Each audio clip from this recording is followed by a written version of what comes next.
Okay, it is the day before March 1st, the end of February. This is today's project. It's 80 degrees today in February. Very happy about that. I've got the engine roughly in place where I want it to go. I've got...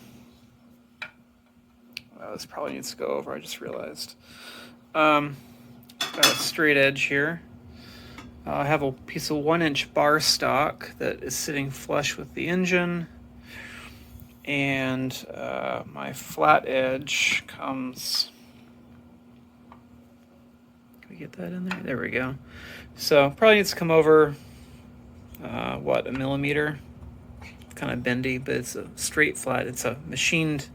It's my square ruler flat edge, so it's pretty straight. Clamped on there twice.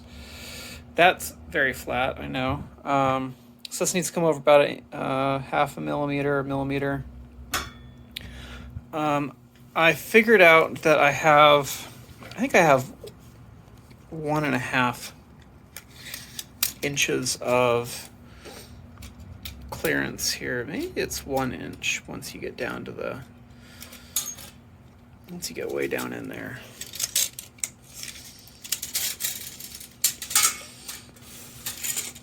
Yeah, maybe it is 1 inch. So, yeah, I've got about 1 inch of clearance between the disc brake, and I've got about probably just under, I don't know, like 15/16 of an inch clearance there. And then I've got 1 inch clearance between the furthest forward point on the engine and the chain ring. You can kind of hear it. Oh, not right now, but there we go. And just a smidge more on the disc brake. Disc brake isn't as much of a concern. But that's my spacing. I think that's a good amount of spacing. That allows me to, here's the back of my engine plate. So I'll be able to trim off if I can open this with one hand.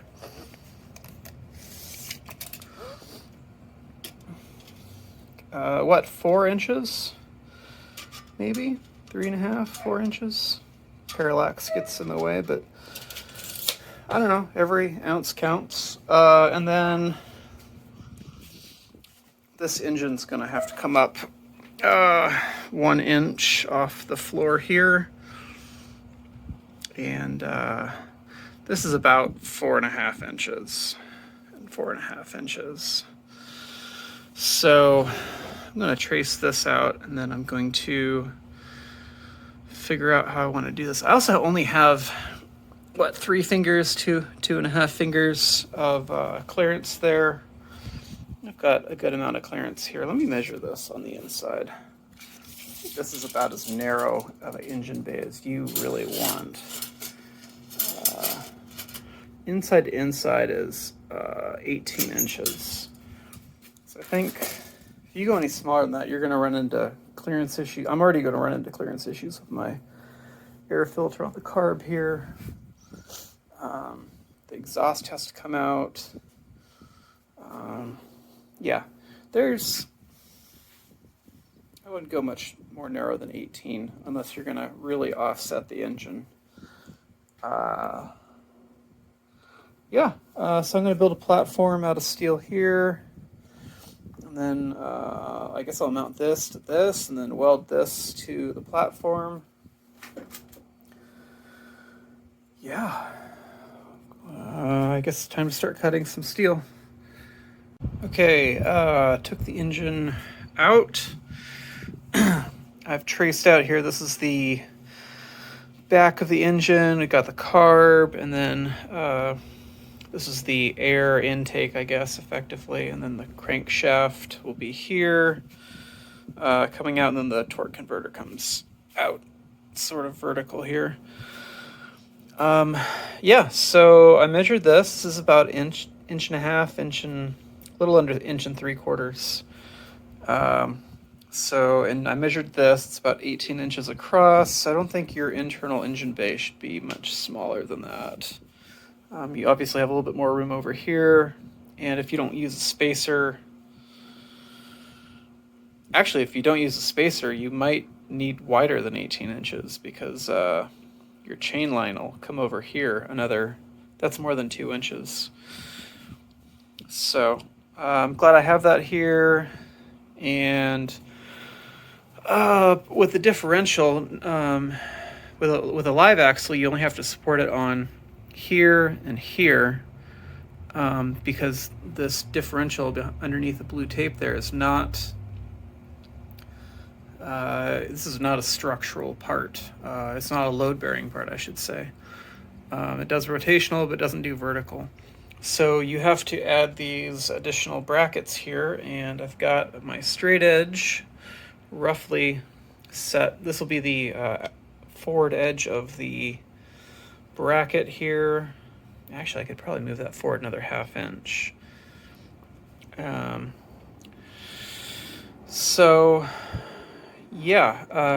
This will allow me to have a piece of 1x3 come down at an angle to here. It'll support that. That'll be one of the last things to go in, but it shows that it's possible. And then I'll have a 1x3 that comes across here, and then a 1x3 that fits on the inside of each of these, I think. And that'll raise this platform up by 1 inch, and the engine will sit here in the engine bay. I think my floor, I measured it, is about 4.5 inches. It's 3 2x4s thick. Apparently my 2x4s are thicker than normal, for some weird reason. But that's where I'm at. All right, so in mocking this up, the torque converter comes up this way, and so the chain line comes up this way, wraps around the sprocket, and goes back. The problem is that, let's see here, this direction, as the chain comes up under the sprocket, it actually crosses this black line, goes up around, and then back out. So I'm going to grind out this black line, probably quite a bit on either side, but this is what needs to get removed for sure. All right, you can start to see this concave section here, and so that piece of metal goes from the tooth to the tooth, and I've got a straight shot, but it's a little close on the bottom end. And then I've marked off on the top here. I think it's technically fine, but I think once you go down to the bottom of the tooth, you do need to chop off 1 millimeter or so on this this spot right here. So I'm gonna grind that down and take a little bit more out here. I think this side is plenty good. I would just grind all this down, but I don't have time for that. I was using this grinding wheel. Definitely do not recommend that. Switched over to the flap disc, and this thing has been great for that. It's a 4.5 36 grit aluminum oxide, and it makes real short work of this cast aluminum.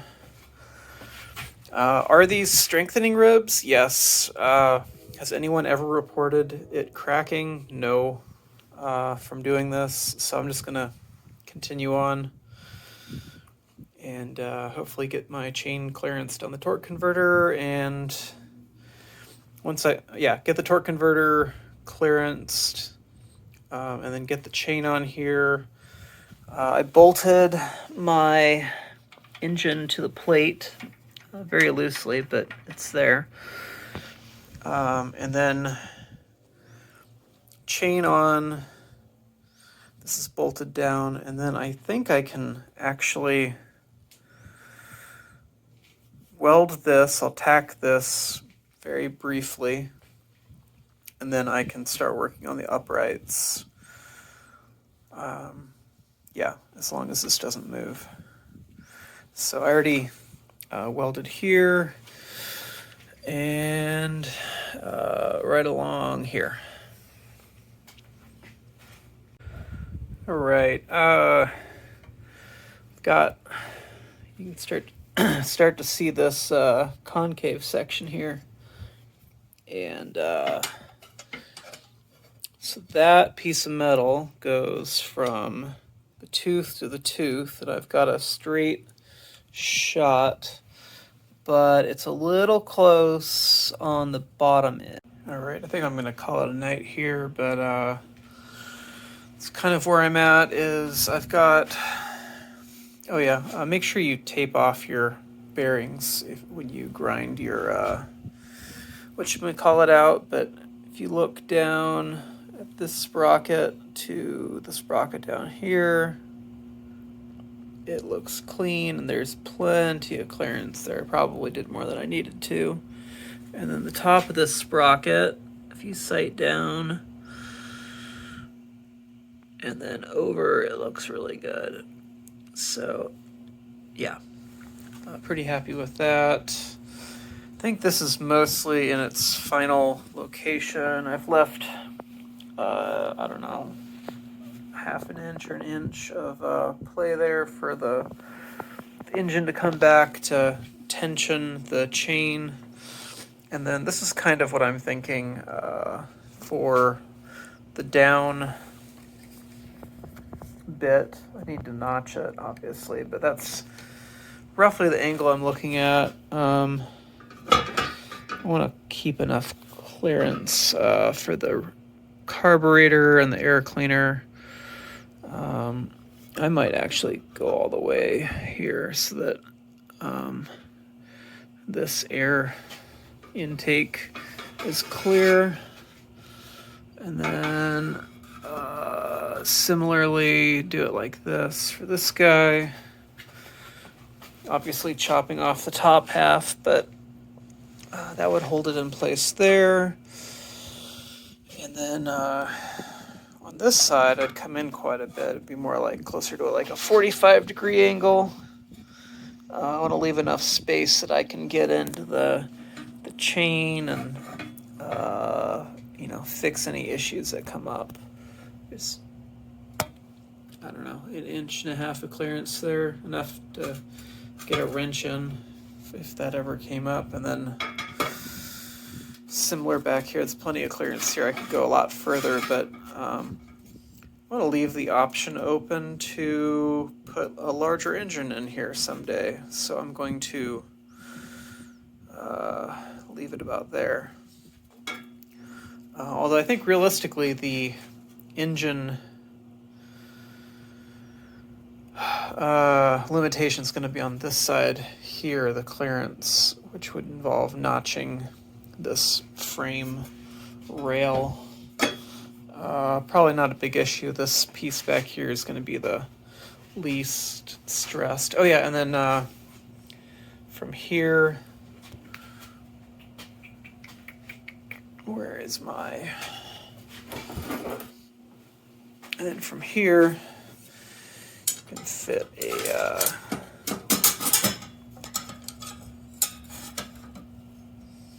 something like that on both sides. And then so that'll tie this into here and tie this into both, and should provide a really strong connection, so you don't have any flex, no frame flex causing the chain to do weird things. So yeah, that's kind of what I'm thinking. This will obviously, have to be a notched piece of 1x3, but it's a general idea. All right, I'm gonna think about this some more overnight, but getting close.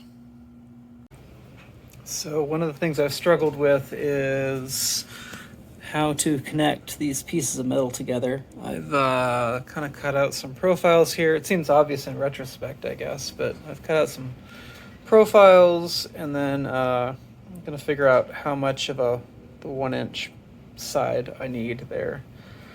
And then I'll just trace that onto the metal and cut it out, I think. Okay, I took this pattern from right over there and I did it this way, and I think that when you remove it, if you just chop the steel there, then you just have to make one cut here and one cut there, a notch on that notch here, just 2 little cuts, and then a straight cut here, and it should work out okay, I think. We'll find out. All right, this seems to be working out okay. So what I do is I trace this lower piece with that kind of profile, because that's what we're doing, and then the upper profile gets traced like that. I cut it out, and then I just drop it in where it needs to go, which is, if I can do this here, super windy tonight. And yeah, I make sure that everything clearance is fine, which it did. Actually, it's a little tight and at an angle. So, yep, so that works mostly. And then that worked out really well, putting it where I just kind of notch it and make sure I label it up.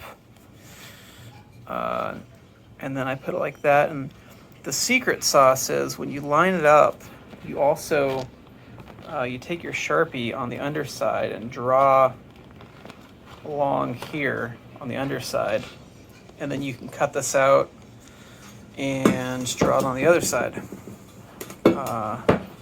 after you notch this side. So that worked out pretty well. It's not perfect, but pretty happy with how that notch worked out, I think. Good enough for Cyclekart, right? So that gap is, finger for scale. It's not a big gap. You can definitely solve that with a little bit of welding wire. All right, it is a lot later than I realized. I got the engine out of the chassis. This is kind of where I'm at now. There's a hand for scale. So I've got 3 of the 4 in, and I'm trying to decide what to do next. I also got the engine plate is welded in place. Yeah, engine fits in here, no problem. And then these pieces need to come down, but I want to make sure that I have enough space to move the diff back and forth. So still trying to figure out exactly how.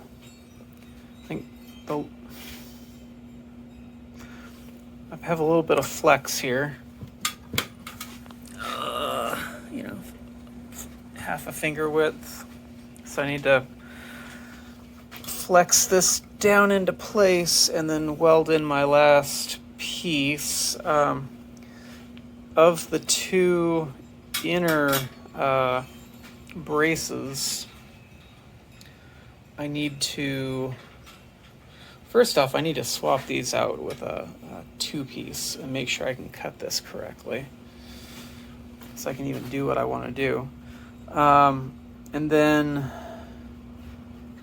I think I need to weld, I need to put this guy in so I can flatten this out, and then I need to leave a 3-inch section here, so it'll probably come up. It'll be a real short jog, and this piece will go in like that probably, and this will come out about 1 inch, and then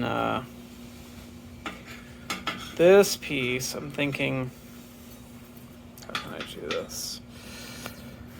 This piece is a 1x3, can come in like, it might even be a 1x1 on this side, just so I have the clearance that I want.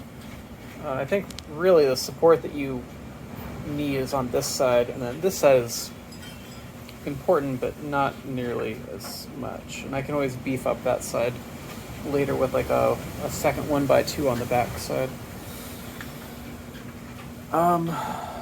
So yeah, pretty happy with that. There we go.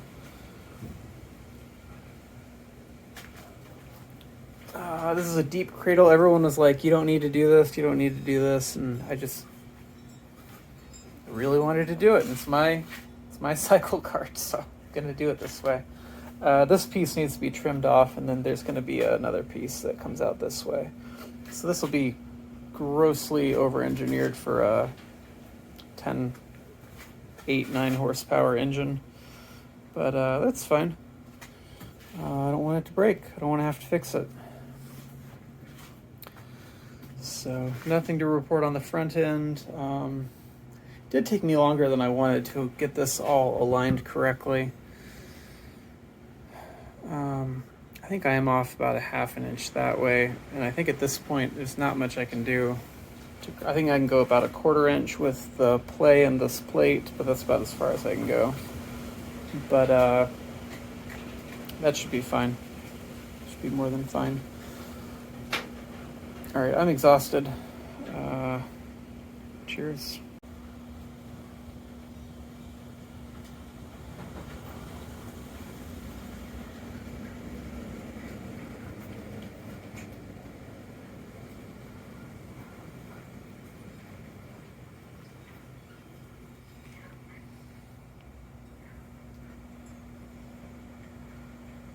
Just some detail shots of my strangely put together supports there.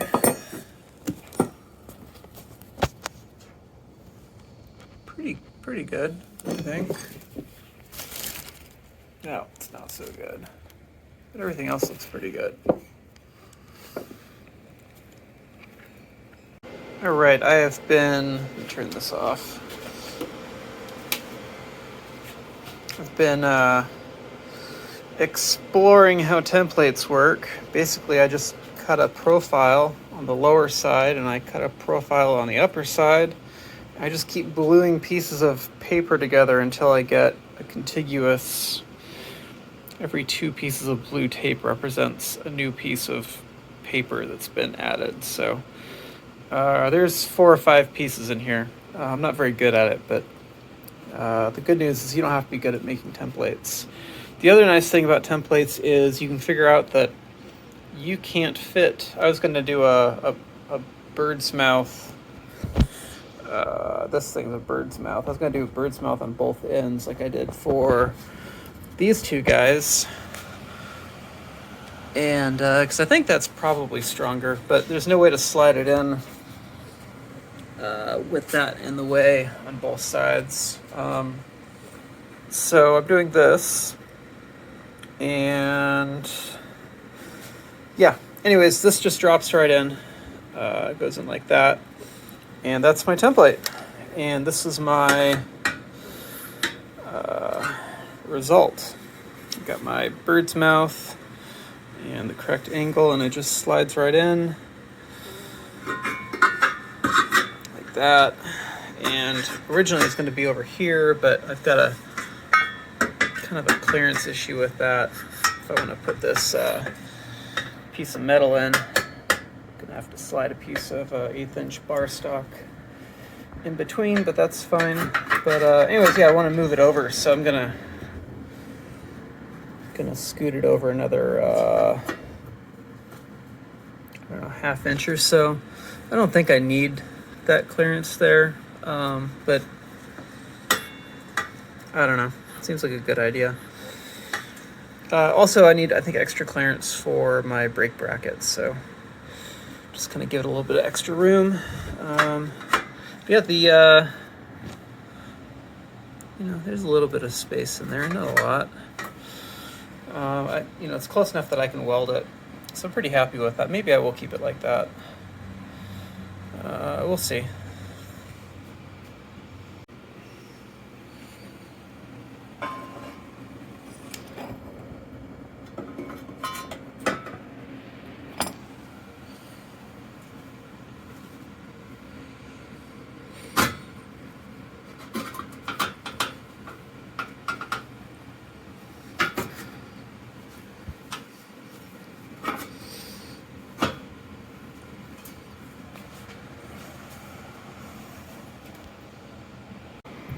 All right, so far, I'm not sure if you can catch the smoke, but so far this is the only fire I've had.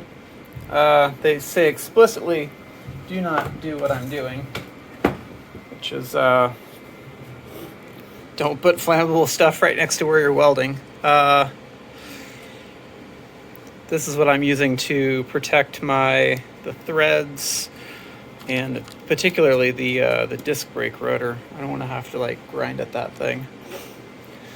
So that's a live shot of what my welds look like before I redo them 3 times. But it's a start. This is a big milestone. I just got to put in the other one, and I think the engine bay is basically ready to be buttoned up. All right, not much to report here. Got this guy in. So I got both of these guys in. Got this guy in.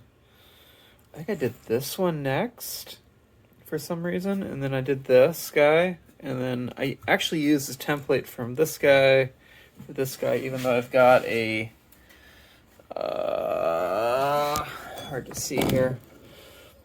It's like a 2 or 3 probably 3.5 millimeter gap down there. I'm not happy about that, but it doesn't have to be exactly a square with the chain drive. So the next question is, how do I connect this thing, which has a flat edge, to an angled edge? And I think I'm going to, let's show this off here. I've marked roughly where I need to cut, and then this will slide over to, I don't know, like probably pretty close. I want some adjustability on the chain drive, so I'll give it a 3/4 of an inch. And then it should just clock into position there if everything goes according to plan. And of course, with it like that, then I'll need a leg that comes down that supports this piece. I'm thinking probably 2 strips of that 8-inch thick. Some of this stuff go in like that, kind of, sort of, something like that. This is 1/8 inch, and that looks like 1/4 inch. So we'll start off with an 1/8 inch and see how I feel about it. This is a pretty stout piece of metal, and it's not really, well, it's going to take all 2/3 the braking load probably. This will take 1/3, and this will take 1/3, and then this will take 2/3 of the drive, 1/3 and 1/3. So actually quite a bit, but yeah, we'll see. I'm going to have to build a leg for that, but that's future me problem, as they say. All right, so I got this guy in. I made sure it's square with that, which is good because I think this is mostly square with that. Man, welding 1/4 inch plate is so much easier than thin wall steel. So I got this guy in. I haven't scrubbed it off yet. And then this is my little spacer footing thing.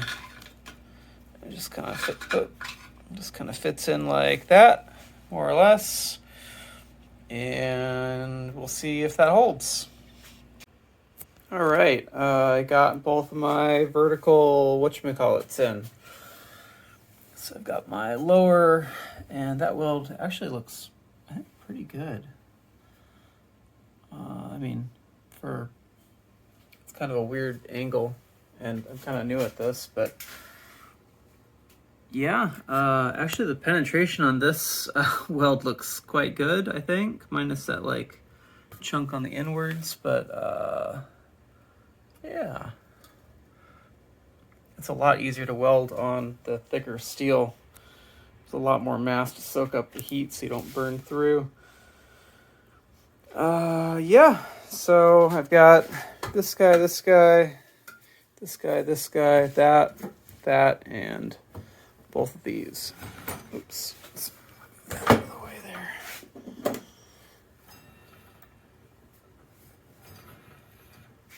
Interesting. I've got to figure out where that crunchy noise. Oh, I think that's coming from these. So, yeah. All right. Cool. I think I can unbolt this from the table. Maybe take this outside and start setting up the cardboard aided design. Probably drop this guy in again soon. But yeah, I guess that wraps up this video. It's what, March 7th or 8th? Frame is effectively done. I could hop the wheels on, the engine on.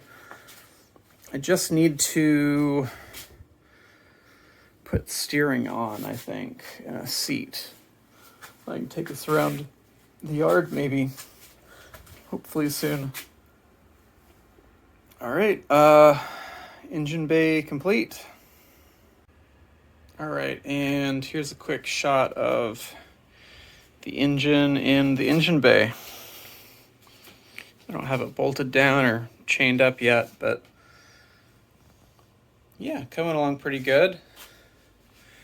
I did realize watching one of Steve and Dennis's videos recently that one of the advantages of putting this up a little bit higher is you can clock the torque converter forward a little bit. Pull just a couple more ounces that way, but yeah. And then I weighed the frame before I put all of this cradle in, so I'm interested to see what, I'll put that on the screen down below, what the new final weight is with the spring hardware in but no axle. Let's see where we land. There we go.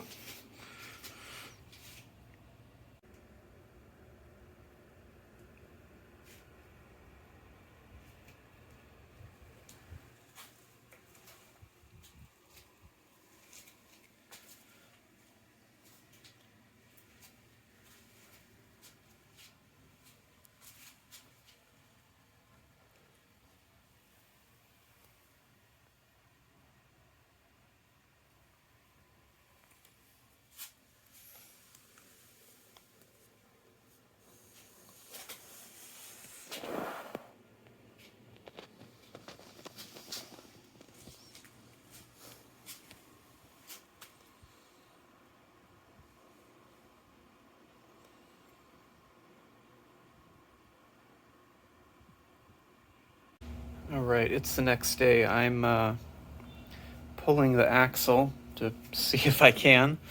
One thing I wanted to note is the way that the axle sits here and here allows it to sit freely. It's not resting on the frame, which is going to make installation and removal quite a bit easier. Let's see if we can just lift it out. There we go. I think I measured the weight on this, and the axle's about something like 26 pounds. It's a chunk. That includes all the mounting hardware and the hub adapters. But yeah, there we go. There's a clean shot. That's very satisfying. Great.